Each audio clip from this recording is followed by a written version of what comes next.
জাতীয় নাগরিক party NCP সমাবেশকে কেন্দ্র করে পুলিশ ও আওয়ামী লীগ কর্মীদের মধ্যে ব্যাপক সংঘর্ষে নিহতের ঘটনায় গোপালগঞ্জে কারফিউ চলছে।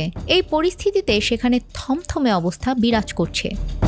বৃহস্পতিবার সন্ধ্যা ৬টা থেকে আগামীকাল সকাল ১১টা পর্যন্ত কারফিউ চলবে। আবার সকাল ১১টা থেকে দুপুর ২টা পর্যন্ত কারফিউ শিথিল থাকবে। দুপুর ২টা থেকে পরবর্তী নির্দেশ না দেওয়া পর্যন্ত কারফিউ চলমান থাকবে। এর আগে গোপালগঞ্জ সদরে বুধবার রাত ৮টা থেকে কারফিউ জারি করে জেলা প্রশাসন। সকালে গোপালগঞ্জ সদর সার্কেল পুলিশের একজন ঊর্ধ্বতন কর্মকর্তা বলেন, গোপালগঞ্জের পরিস্থিতি স্বাভাবিক, তবে থমথমে, কারফিউ বলবৎ রয়েছে। তিনি আরও বলেন, গতকাল সন্ধ্যা থেকে গোপালগঞ্জে বিশেষ অভিযান পরিচালনা হচ্ছে। সেনাবাহিনীর অধীনে এটি পরিচালিত করছে পুলিশ ও অন্যান্য আইনশৃঙ্খলা বাহিনী। গতকালের ঘটনায় গ্রেপ্তারের কথাও জানিয়েছে পুলিশ, তবে এর সংখ্যা কত সে সম্পর্কে বিস্তারিত জানা যায়নি। গোপালগঞ্জে এখন পর্যন্ত কোনো সংঘর্ষ বা মিছিলের খবরও পাওয়া যায়নি। সকাল থেকে রাস্তায় খুব একটা গাড়ি দেখা যায়নি। বান্ডেল থাকলে প্রতি সেনমানিতে টাকা বাঁচবে। বিকাশ সেনমানি বান্ডেল কিনে জিতুন প্রতি লেনদেনে।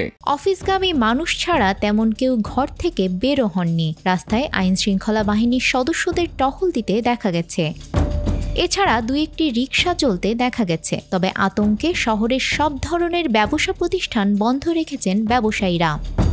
বুধবার রাতে আওয়ামী লীগ, নিষিদ্ধ ঘোষিত ছাত্রলীগ এবং অন্যান্য সহযোগী সংগঠনের সমর্থকরা লাঠিসোঁটা ও ইটপাটকেল নিয়ে বিভিন্ন রাস্তা ও গলিতে অবস্থান নেয়। এর ফলে র্যাব, সেনাবাহিনী ও বিজিবি সদস্যরা শহরে তাদের টহল জোরদার করে।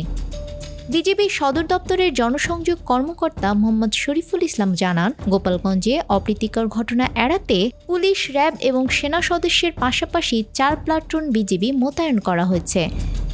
এনসিপি সমাবেশকে কেন্দ্র করে পুলিশ ও এনসিপি নেতাকর্মীদের সঙ্গে আওয়ামী লীগ ও ছাত্রলীগ নেতাকর্মীদের দিনভর সংঘর্ষে ৪ জন মারা যান। এ ঘটনায় গুলিবিদ্ধ হয়েছেন ৯ জন এবং আহত হয়েছেন অর্ধশতাধিক। সহিংসতা ছড়িয়ে পড়ায় বুধবার রাত ৮টা থেকে বৃহস্পতিবার সন্ধ্যা ৬টা পর্যন্ত জেলায় কারফিউ জারি করে স্থানীয় প্রশাসন। পরে গোপালগঞ্জের জেলা প্রশাসক মোহাম্মদ কামরুজ্জামান বলেন, বর্তমানে পরিস্থিতি আইনশৃঙ্খলা বাহিনীর নিয়ন্ত্রণে রয়েছে। নিউজ ডেস্ক, আমাদের সময়।